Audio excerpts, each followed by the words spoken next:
আমি একটা জিনিস বোঝার চেষ্টা করছি।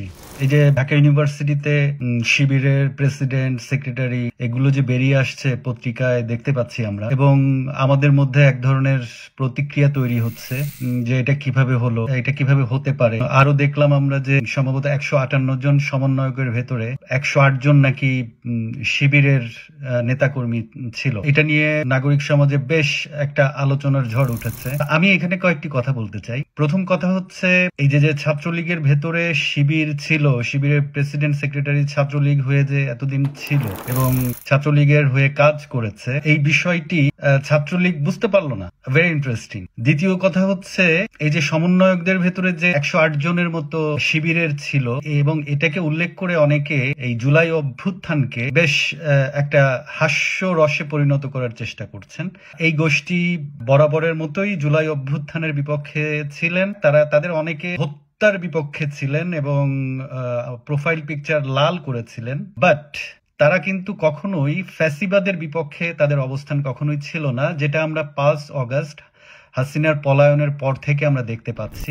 যাদেরকে আমরা আফসোস লীগ বা আনসার লীগ, বিভিন্ন লীগ হয়ে যাদেরকে আমরা দেখছি সমাজে, যাদের আবির্ভাব হচ্ছে, আসলে বিষয়টা কি? একটি গণ অভ্যুত্থানে বিভিন্ন দল মত পেশার মানুষ এখানে আসবে এবং তারা তাদের যে আকাঙ্ক্ষা, যে প্রতিরোধ, সেটা প্রকাশ করবে।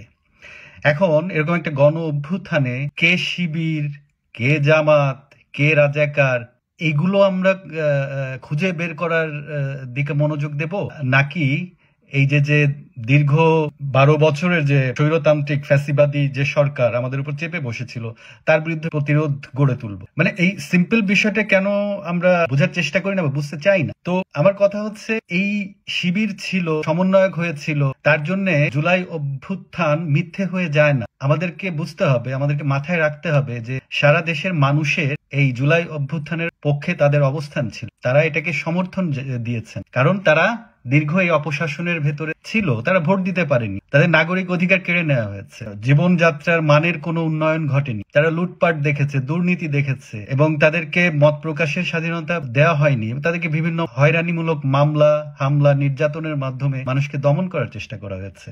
এগুলো সবই আমরা দেখেছি। তো এই সবকিছু দেখার পরেও আমরা এখন এই যে কে শিবির ছিল, কে ছাত্রলীগের ভেতরে ছিল বা অন্যান্য রাজনৈতিক সংগঠন, ছাত্র সংগঠনের ভেতরে ছিল, মানে এটা নিয়ে এত হইচই, এত গেল রব তোলার আসলে কি মানে আছে আমার তো বুঝে আসছে না। এখন শিবির বর্তমান রাজনৈতিক প্রেক্ষাপটে তারা কতটা রাজনৈতিক ভাবে সংগঠিত হবে, দেশের মানুষ তাদেরকে কতটা সমর্থন দেবে আগামী ইলেকশনে, সেটা হচ্ছে দেখার বিষয়। এবং সোসাইটিতে, সমাজে শিবিরের সাথে আমাদের নেগোসিয়েশনটা হবে, আমরা তাদেরকে কিভাবে নিষ্ক্রিয় করা যায়। আমি নিষ্ক্রিয় করা যায় এই কারণেই বলছি, কারণ শিবিরের যে আদর্শ, সেই আদর্শ আমাদের স্বাধীন বাংলাদেশের চেতনার কথা যদি বলি, তার সাথে যায় না। সাম্প্রদায়িক একটা ছাত্র সংগঠন, তাদের বিরুদ্ধে মানবতা বিরোধী অপরাধের অভিযোগ আছে, তারা কখনোই স্বীকার করেনি, এবং তাদের যে বিভিন্ন বিশ্ববিদ্যালয় এবং বিভিন্ন শিক্ষা প্রতিষ্ঠানে তাদের যে বর্বর ঘটনা ঘটাবার যে অতীত ইতিহাস, সেটাও আমরা সবাই জানি।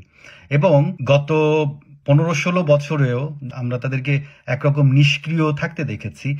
এই সময়ের মধ্যেও তারা এমন কোনো অবস্থান আমাদের কাছে প্রকাশ করেনি যাতে আমরা আশ্বস্ত হতে পারি যে শিবির বদলে গিয়েছে। তো এরকম একটা পুরুষতান্ত্রিক, সাম্প্রদায়িক এবং মৌলবাদী একটা সংগঠনকে অবশ্যই আমরা সমাজে গ্রহণ করতে পারি না।